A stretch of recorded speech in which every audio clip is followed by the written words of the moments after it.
In my previous video, I shared with you about a petition to close the UK borders for 5 years. Now, that petition was calling for a suspension of all migration, both legal and illegal migration. So the question is, what happens next? You know, as at the time I shared that particular video, it was at 218,000 plus signatures, but right now is at 219,000 signatures.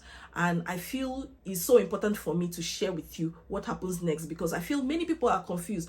People are panicking, people are confused when they see these things, they don't know what happened next. I feel it's so important for me to tell you what happens next.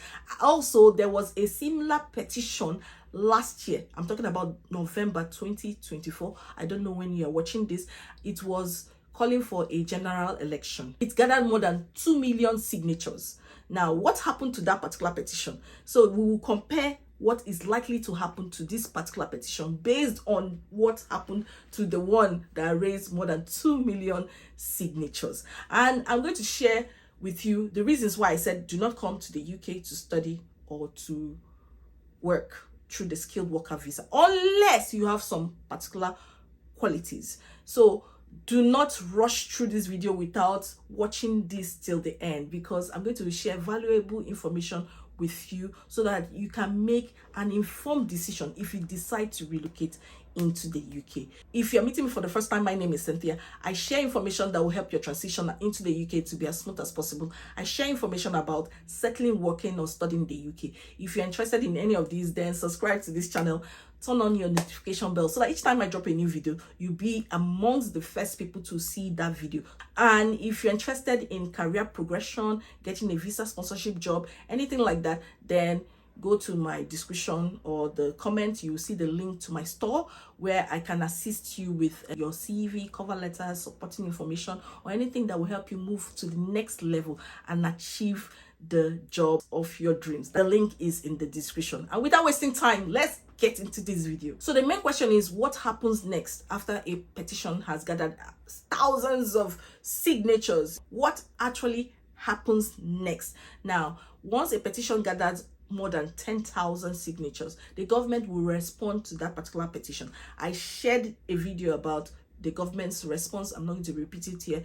Please just click and watch that particular video. Then if it gathers more than 100,000 signatures, the government will put it up for debate. But it's not all petitions that have received more than 100,000 signatures that would be debated in Westminster. It's so important for you to note that. But this particular one we have that I shared with you about closing the borders, which has more than 219,000 signatures, has been fixed on 10th of March 2025. They're going to have a debate. You can watch it on YouTube, you can watch it anywhere, so you know what is happening in the UK. But let's just compare this with a similar petition. It's not exactly the same. They were calling for a general election last year, November 2025. The reason why that petition gathered more than 2 million signatures was because Elon Musk promoted it on X. I'm talking about Twitter, formerly called Twitter. In fact, at a particular stage, in less than a few hours, they had 200,000 signatures in just a short while. According to Sky News, it says that some X users have been urging people from all over the world to sign the petition and provided a list of postcodes so that they could pretend they were UK voters, a stipulation of being able to sign the petition. So you can see what is happening here. They gave them some postcodes because you need to provide your postcode as well as your email to sign that any petition. According to Mail Online, it says that the bulk of the overseas signatures come from countries with large expat populations such as Australia, Ireland, France, and Canada. So a bulk of that overseas signatures we are coming from these particular countries. Now it tells you that there are a lot of Brits in these countries, and they were signing and they approved that there should be another general elections. Now these are some people that are not in the country, but they felt that, oh, the inflation is high, and they were not in support of the current government when they signed that particular petition. But what happened next? What happened next was that Sir Keir Starmer rejected the petition. It did not go further, and of course you know that there has not been any general election since that petition was signed, so nothing happened.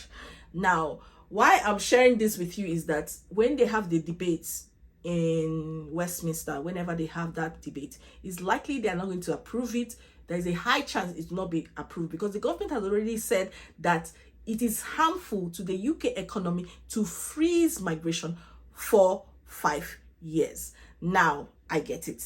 I checked the comment section of that particular video I released and I totally get it. In my home country, anytime I turn on the television, I notice that more than 90% of products and services being advertised on TV are owned by foreign companies. Now I'm talking about Unilever, MTN, Airtel, P&G, Cadbury.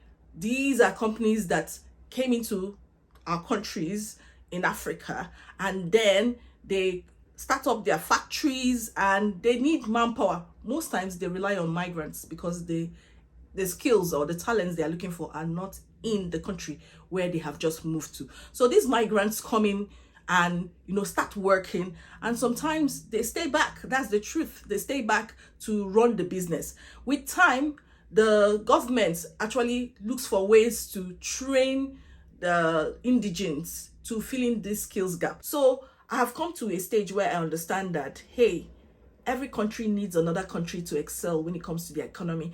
Even when you think you produce cars, you might need a CT scan, you might need laborers to operate the CT scan to carry out those scans. You might need one thing or the other. So that is why I feel the UK government has listed more than 200 occupation codes that their economy needs. They need people to fill in those gaps. And this list is on the statement of changes in immigration rules, tables 1 and 2.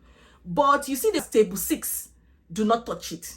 Leave it. Linear jobs, yes, I know, kitchen assistant, cleaners, and all this other. I respect every profession. Seriously, I respect people who carry out those jobs. But I know that they pay minimum wage, and the government has protected those particular occupation codes for people in Britain and those people who have indefinite leave to remain. You cannot do any job on that list. Therefore, if you want to come into the UK for studies, choose a course that makes sense. Not all jobs are open for foreigners to take. There are some jobs that are protected. There are also some other jobs that they really need people because there's a skills gap there. And so it means that will be a lot of advertisements. I'm talking about when you check out the job sites, Indeed, Monster, Azuna, you see a lot of advertisements for those jobs, and they are offering visa sponsorship. If you know you want to fill a skills gap, why will you pursue a course, a particular course that there is no job? You won't get any job with it. Why will you do that? I don't get it. Why will you pursue a master's in public health when you know that there are no jobs, no visa sponsorship jobs, or the number of visa sponsorship jobs under that particular public health is for maybe doctors and nurses or a few people? Maybe now there are some jobs that are in high demand and they are willing to give visa sponsorship, and there are others that they're not in demand. So knowing the difference should guide you when choosing a particular course you want to study in the UK. So the first thing you need to do before choosing a master's course to study is that you need to sit down and investigate whether there are jobs in that particular area. Is it something on the list I showed you? That's tables 1 and 2. There is a minimum salary threshold on that list. Now, you go online and check on job sites. Check out the number of jobs available in that area of specialization. When you check that out, the next thing you're going to do is, okay, what are the requirements for them to employ you? Remember that not all organizations have the license to sponsor. It's quite tedious to employ somebody that is a foreigner. Now, what happens is that the employer has to get a license to sponsor, which they pay for. They get the required documents, then they now have to check for other things that they will do to generate a COS for you. They pay for that COS, remember. And then they have to make sure your salary, that's the amount they're going to pay you every year, is above the minimum salary threshold that the government has stated. Now for care workers is 23,200. For maybe the manager of any particular company, it might be above that 40 something thousand. So you have to check and compare what is on the job market get with what is on the government document. I'm talking about that statement of changes in immigration rules, March 14th.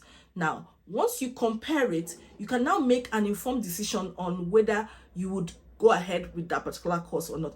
Also note that there are some exceptions. You might have studied Igbo in your home country and you are back in the UK, you want to specialize in it, and you know you're very good, you are absolutely spectacular, you're an outstanding student, or maybe you have found the cure for cancer.